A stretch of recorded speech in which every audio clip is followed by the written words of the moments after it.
Queridos amigos, estamos en las instalaciones del estudio Yelpo y Facal para encontrarnos con dos amigos del Portal de América, con el doctor Julio Facal, el anfitrión, y con la doctora Alicia Gómez Alapont, directora legal de la Organización Mundial del Turismo. Seguimos llamándola así, de ONU Turismo.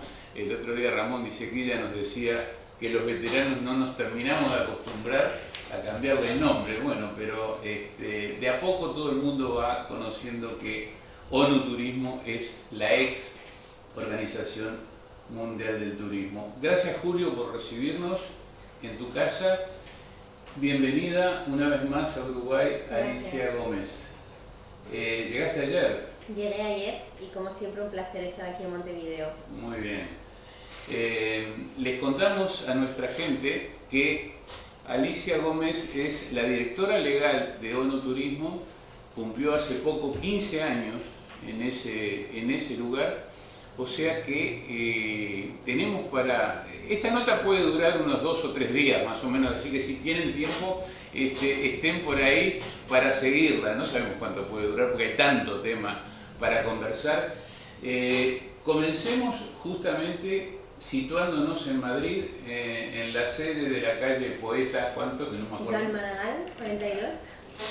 Y próximamente en el Paseo de la Castellana. ¿Cuánto falta? ¿Unos meses? Unos meses. Están las obras un poquito retrasadas, pero bueno, esperamos poder, a finales de este año, poder instalarnos ya en la nueva sede. Muy bien. No sabemos a finales de este año con qué secretario general va a pasar eso, porque les recordamos a todos que en mayo, fines de mayo, 29 y 30 de mayo, en Segovia se va a realizar la elección o la reelección del actual o la elección de un nuevo secretario general para ONU Turismo. ¿Cómo son los detalles organizativos? ¿Quiénes participan? Para recordarle a nuestra audiencia, ¿no? Es la reunión donde el Consejo Ejecutivo se va a expedir. Exactamente, es la reunión del Consejo Ejecutivo, que es quien realiza una recomendación a la Asamblea General acerca del candidato que debe ser nombrado secretario general. El Consejo Ejecutivo está compuesto por 35 miembros de la organización, 35 países, que son los que van a tomar esa decisión. Tenemos 6 candidatos, por lo tanto las posibilidades de un consenso creo que son bastante bajas, así que seguramente tendrán que realizar un voto, que es un voto secreto. El 30 de mayo tendrá lugar esta reunión. Los candidatos presentarán su visión a los miembros del Consejo Ejecutivo. El Consejo Ejecutivo luego debatirá a cámara cerrada acerca de los candidatos y después se procederá a la votación para elegir al candidato que es recomendado a la Asamblea General, que tendrá lugar en Arabia Saudita en noviembre de este año, y es la Asamblea quien nombrará al secretario general para el periodo 2026-2029. Muy bien, o sea, la Asamblea lo que tiene que hacer es ratificar la recomendación del Consejo Ejecutivo, que históricamente esto se hacía por aclamación, no sabemos qué va a pasar. En noviembre en Riad está bastante dividida la cosa. Hay 6 candidatos, como dijo Alicia, pero hay 3 que se repiten sus nombres y hay 2 que son los que aparentemente van a ser el cabeza a cabeza final. Es decir, de los 6 hay 3 que yo ni me acuerdo los nombres. Hay 2 de África, creo, hay una de Emiratos Árabes Unidos. Pero los que están en carrera según la cátedra, como hablando en términos turfísticos, son el griego Harry Theoharis, ex ministro de Turismo de Grecia, sería el tercero en discordia, la ex ministra de Turismo de México, Gloria Guevara, ex directora ejecutiva del WTTC, o sea, el Consejo Mundial de Viajes y Turismo, y el actual secretario ejecutivo que va por un tercer mandato, Zurab Pololikashvili, el georgiano. Eso va a ser entonces en Segovia, 29 y 30 de mayo, la elección para la recomendación por parte del Consejo Ejecutivo. Bueno, volvemos a la tierra oriental, volvemos al Uruguay, situémonos en la sede, desde hace muy poco, del Observatorio de Derecho del Turismo, del Observatorio Legal de Derecho del Turismo, ese gran logro que ha obtenido la pasada administración del turismo uruguayo, y queremos saber en qué está la cosa, cómo va a seguir. Situémonos, está en la sede de Naciones Unidas. De Naciones Unidas, allí en la Ciudad Vieja. Y ya hay gente a cargo. ¿Cómo funciona ese observatorio, Alicia? El Observatorio de Derecho del Turismo para América Latina y el Caribe, que es el primer observatorio regional que hemos creado, estaremos creando más en otras regiones, y este ha sido creado con el Banco Interamericano de Desarrollo. Se inauguró el 3 de septiembre de 2024 aquí en la ciudad de Montevideo, con la presencia del presidente de la República Oriental del Uruguay, y estamos ya empezando a trabajar. Tenemos la suerte de contar con el doctor Facal como coordinador académico del observatorio, que nos ha venido acompañando en muchas actividades de derecho del turismo que iniciamos durante la pandemia, con el Código Internacional de Protección de los Turistas, en un comité con 103 países. Muy difícil, ¿no?, lograr un consenso sobre un texto, y tuvimos la suerte de estar acompañados por varios expertos, entre ellos el doctor Julio Facal, que además también es miembro del Comité Mundial de Ética en el Turismo y que ahora va a asumir la coordinación académica del observatorio. Bien, justamente con Julio queríamos dar una vueltita. Estábamos hablando antes de encender la cámara de lo último que hizo, de la última salida, que fue en la bellísima ciudad del norte de España, Bilbao, con ese encuentro relacionado con este tema que está llevando adelante con tanto cariño y profesionalismo, como es el del Código Mundial de Ética dentro del Comité de Ética de ONU Turismo. Adelante, Julio, contame cómo fue esa experiencia en esa bellísima ciudad que tiene su propio código de ética. Qué maravilloso, ¿no? Bueno, antes que nada, gracias por estar aquí, y un gusto compartir con Alicia, con quien nos conocemos ya hace algunos años. Alicia tuvo la deferencia de mirar el trabajo académico que veníamos haciendo en la pandemia, cuando ella buscaba incansablemente un camino para sacar el Código Internacional de Protección de Turistas, que es un poco la mentora de esa herramienta tan útil que tiene la ONU Turismo hoy, y que los países vienen adhiriendo con mucha fuerza. Y a partir de allí comenzó nuestra vinculación. Como dijo, voy a estar dando una mano en el observatorio en forma honoraria, porque la coordinación académica es una actividad académica, y además tengo incompatibilidad por ser miembro del Comité de Ética de ONU Turismo, una tarea que también es honoraria, pero que la hago con muchas ganas y mucho ahínco. Y la experiencia de esta segunda reunión, desde que asumí como miembro del Comité de Ética, fue realmente fantástica, porque nos encontramos con un país vasco, una región muy fuerte en cuanto a normas éticas, con un compromiso muy firme en cuanto a impulsar las normas éticas en el mundo vinculadas al turismo, y que lo que hicieron fue tomar como modelo esa convención aprobada ya por ONU Turismo del año 2018,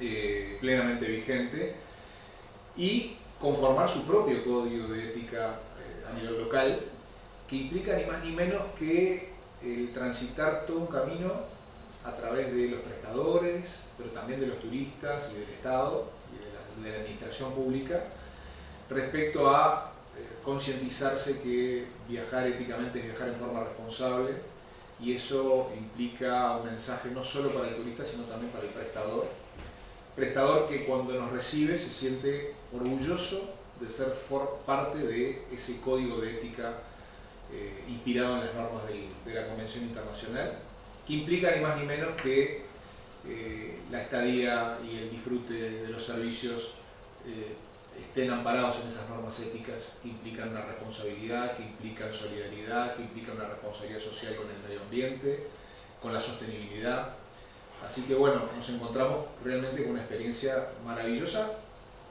que perfectamente puede ser trasladable a países como Uruguay, que tiene todo el entorno adecuado para generar ese compromiso. ¿Cómo sigue el tema de la convención de ética? Bueno, afortunadamente Alicia está acá con nosotros. Acá hay temas prácticos, hay temas jurídicos. Lamentablemente la convención desde el año 2019, yo creo que la pandemia tuvo mucho que ver porque ha sido un parate en muchos aspectos. No son tantos los países que vienen adhiriendo a la Convención de Ética, se precisan 10 países para conformar la confederación de países que adhieren a la Convención como órgano de ONU Turismo. Tenemos solo 5 países que han adherido, el último fue Ecuador, el primer país latinoamericano que adhiere a la Convención de Ética fue Ecuador. Y bueno, estamos en ese proceso. El primero después de Uruguay. No, Uruguay no ha adherido todavía a la Convención. Ah, ¿no? Uruguay no ha adherido a la Convención. Uruguay, teléfono. Es un pendiente que seguramente podamos transitar en este periodo, por lo menos tengo esa aspiración de, como miembro, bueno, lograr que Uruguay adhiera a la Convención de Ética. Y bueno, y tenemos pendiente ahora un webinar el 20 de mayo, justamente para la región de las Américas, para concientizar y fomentar la adhesión a este instrumento tan valioso, que implica ni más ni menos que incorporar las normas éticas a la legislación local. ¿A quién va dirigido el gobierno?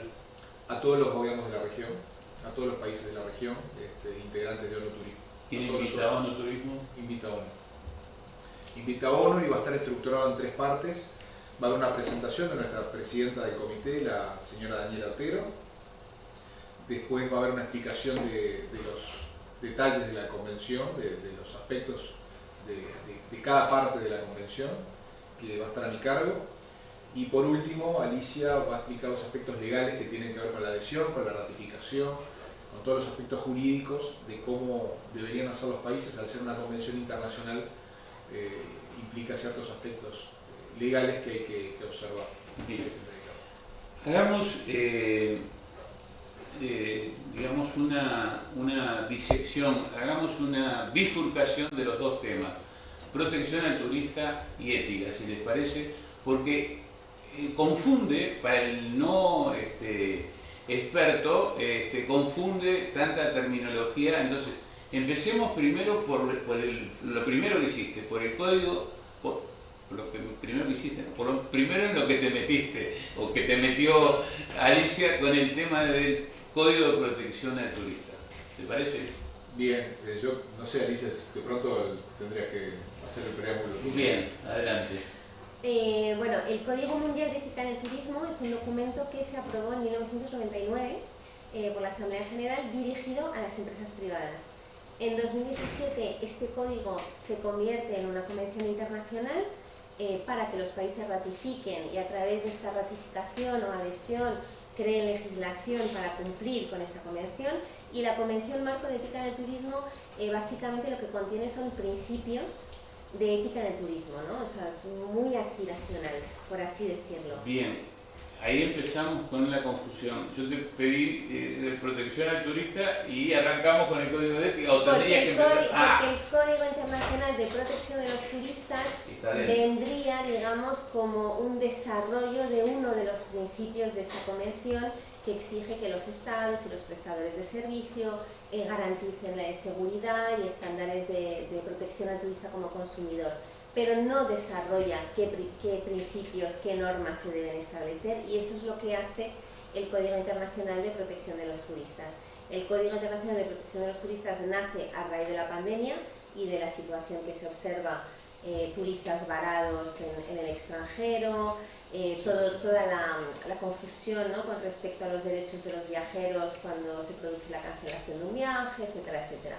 El código recoge tanto principios de asistencia a los turistas en situaciones de emergencia, como una serie de estándares mínimos para la protección de los turistas en sus relaciones contractuales, todo lo que sería la cancelación del viaje, la información precontractual, el contrato de viaje, todos esos aspectos más concretos, más prácticos, y que dan orientación tanto a los países a la hora de regular como a las propias empresas privadas a la hora de incluir todos estos principios en sus contratos. Muy bien.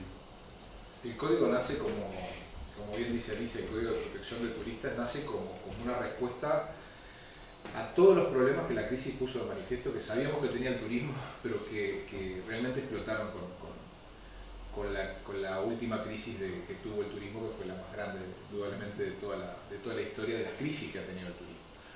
Y nace como respuesta a eso, y como bien dice Alicia, sirve a sí mismo para desarrollar uno de los capítulos más importantes de la Convención de Ética, que es, bueno, qué hacen los países frente a ese consumidor vulnerable que precisa de una protección especial, que es el turista.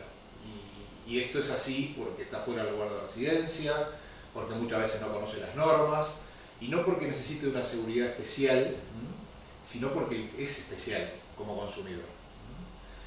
No es que precise una seguridad más adecuada de cualquier ciudadano común, todos precisamos tener la seguridad cuando salimos, pero es un consumidor especialmente vulnerable.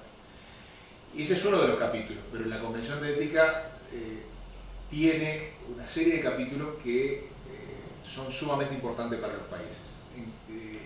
Desde el trato de los trabajadores del turismo, que indudablemente el turismo precisa un régimen laboral especial, y la Convención lo trata, asimismo concientizando a los países de un tratamiento adecuado, porque el turista que viaja disfruta cuando los trabajadores del turismo son preparados, pero además cuando son o trabajan en un marco responsable de responsabilidad. También la Convención nos enmarca en un tema de responsabilidad social corporativa, es decir, qué hacen las empresas no solo por el turista, no solo por sus trabajadores, sino por el entorno en el que están inmersos, qué hacen con esa responsabilidad social, de qué forma aportan. Y hoy también, y lo vimos ahora en Bilbao, las empresas que tienen un marco ético disfrutan de ser parte del entorno, son parte y tienen el arraigo de ese entorno para el cual contribuyen. Esto nos habla además de la economía circular, esto nos habla además del tratamiento de los residuos, esto nos habla además de las energías renovables, de una serie de aspectos que tienen que ver con esa responsabilidad con el medio ambiente, con la sostenibilidad, hacer un turismo que no se agote, ¿no? Sino que un turismo que permanentemente se está reconvirtiendo, pero por sobre todo los temas, un tema educacional hacia los trabajadores, pero también hacia el turista que llega, hacia el turista que llega al lugar y disfruta de que haya un respeto del entorno. Y yo creo que eso en los últimos años se ha revertido, estudiando la capacidad de carga de los recursos, con un ordenamiento territorial adecuado, con una protección del medio ambiente. Entonces, bueno, todos esos temas, entre otros tantos, que la Convención abarca, es lo que a través del Comité de Ética y a través de estos instrumentos legales estamos intentando hacer que los países tomen conciencia, que adhieran a esas normas, y no solo que adhieran, sino que las incorporen en su legislación local. Parece complicado de entender por qué los países no vienen todos corriendo a digamos, a apoyar esta iniciativa. ¿Cuáles son las explicaciones? ¿Por qué se está demorando? ¿Es difícil de entender? ¿Hay temas políticos? ¿Por dónde viene la cosa? La Convención es un tratado internacional y los tratados internacionales para su entrada en vigor requieren, en este caso, ¿no? Necesitamos 10 países que lo ratifiquen, pero a nivel país, para poder adherir a la Convención, normalmente hay unos trámites parlamentarios que suelen ser bastante largos. Además, la Convención se adopta en 2019, justo antes de la pandemia, y en la pandemia digamos que otros temas empiezan a ser más relevantes que a lo mejor llevar esto, ¿no?, a un trámite parlamentario. Tenemos muchos países que sabemos que están en proceso de ratificar o de adherir a la Convención, pero estos procesos pueden ser más o menos largos o pueden tomar 1 año o 2 años. Yo creo que Ecuador, que ha sido el primer país en Latinoamérica, a lo mejor han estado 1 año, 1 año y medio. Sabemos que también Colombia está en el proceso, Portugal está en proceso, Bosnia está en proceso, hay muchos países que están ahora en ese proceso. Por lo tanto, pensamos que en un plazo relativamente corto, ¿no?, de 1 año y medio, que para un tratado internacional es un plazo relativamente corto, podría entrar en vigor la Convención. Pongamos como ejemplo Uruguay, digamos, para seguir avanzando en la comprensión de la cosa. Además de estar vos Julio aquí, que sos un referente en el tema, aquí se necesita, digamos, el liderazgo de alguien, ¿no? Es decir, el liderazgo para insertar en el Parlamento la necesidad del tratamiento y de su aprobación. ¿Quién sería ese alguien en el Ministerio? El Ministerio podría darle el visto bueno, en realidad es el Poder Legislativo. Es decir, como decía Alicia, esto tiene el rango de tratado internacional y requiere una ley que adhiera a ese tratado internacional, ¿no? Es decir, la redacción de un proyecto de ley que indudablemente depende del legislativo. Esto requiere voluntad política y es simplemente tomar la iniciativa. Me imagino que un borrador de un proyecto de ley debe estar pronto, ¿no? Bueno, es que hay modelos de proyectos de ley de ratificación de la que deben estar por algún lugar de este estudio. Mismo se podría tomar como modelo incluso lo que ha hecho Ecuador recientemente, que es un país latinoamericano. Pero hay una cosa que quiero destacar, y ya lo hemos hablado más de una vez con Alicia, el hecho de que un país pueda decir adhiero a la Convención de Ética, o que un país pueda decir adhiero, y no es un tratado internacional, sino que son una serie de principios, pero el Código Internacional de Protección de Turistas, yo creo que tenemos que verlo lejos de un tratamiento legislativo, engorroso, parlamentario. Tenemos que verlo como un sello de calidad, y yo creo que son herramientas que lo que ayudan es a afirmar la calidad del destino. Si el turista que viaja a un país que adhiere a normas éticas, que adhiere a un código de protección de turistas, me parece a mí que hace a la seguridad del destino y a la calidad del destino. Entonces yo creo que debemos verlo como herramientas, y creo que una vez que los países se concienticen deberían avanzar, como decimos, firmemente, porque no puede haber contradicciones en esto. Nadie puede estar en desacuerdo de adherir a normas éticas, o nadie puede estar en desacuerdo en adherir a un tratamiento de seguridad para el turista, que en realidad es el valor que queremos proteger, es aquel que, ¿no? Como decía Uruguay, turista un amigo. Así que yo creo que hay que mirarlo por ese lado. ¿Algo para agregar, Alicia? Sí, totalmente de acuerdo con Julio. Yo creo que también la labor que estamos haciendo en el Observatorio de Derecho del Turismo de América Latina y el Caribe va a ayudar mucho. Además, realizamos una encuesta a los países para que nos dijeran qué prioridades, ¿no?, tenían para este observatorio, y una de ellas era justamente la sostenibilidad en todas sus dimensiones, que es justamente lo que representa la Convención Marco de Ética del Turismo. Entonces yo creo que también a través del observatorio vamos a poder llegar mucho más a estos países, concienciarles y también ayudarles en ese proceso y trámite legislativo. Yo creo, reflexionando después de este diálogo tan enriquecedor con estos dos, digamos, abanderados de esta nueva era del derecho del turismo, creo que lo que tenemos que hacer es acostumbrarnos a meternos en estos temas. Y cuando hago esta reflexión me estoy refiriendo a todos los colegas comunicadores, no solo de la región, sino del mundo entero. Me estoy refiriendo a aquellos funcionarios de los distintos organismos de turismo que llegan generalmente sin saber absolutamente nada de la actividad, pero que inmediatamente de acceder se enamoran de la misma y empiezan a ser prácticamente activistas dentro de la actividad, valga la redundancia.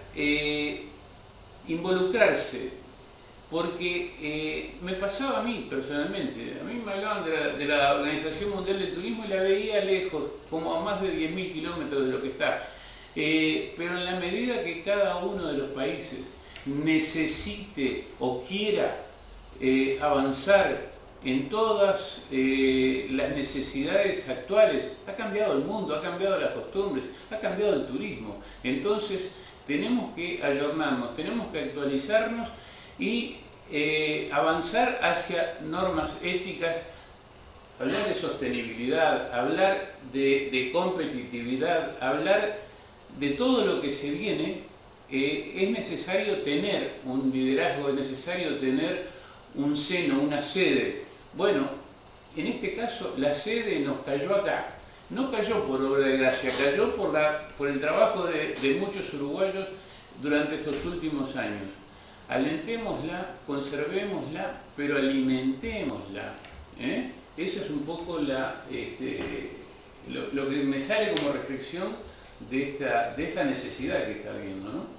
Sí, como bien dices, yo creo que el hecho de que la sede esté aquí en Montevideo fue un reconocimiento internacional de nuestra organización, porque fueron los países quienes decidieron que estuviera aquí en Montevideo. Entonces es un reconocimiento a la labor que Uruguay ha estado haciendo en los últimos años, no solo el rol activo que ha tenido, ¿no?, en la organización, pero también muchos desarrollos legislativos importantes en materia de turismo que han tenido lugar aquí en Uruguay, que lo convierten también un poco en país que puede servir de referente, ¿no?, para la región.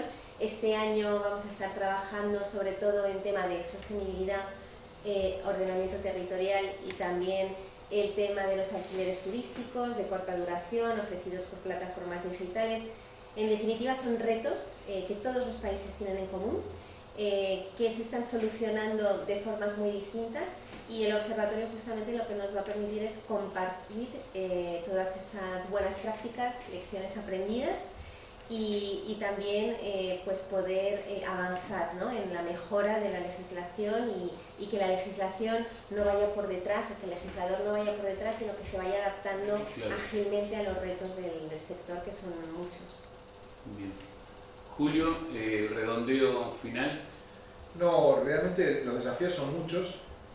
Ahora tenemos un primer congreso del observatorio en República Dominicana en julio, en el mes de julio, y después un congreso internacional a fin de año en Cuba, pero el observatorio concretamente va a mostrar los avances en el mes de julio, y además va a ser un buen ámbito para que los países sigan proponiendo, sigan estableciendo cuáles son sus desafíos a los efectos de poder trabajar en la legislación comparada a nivel regional.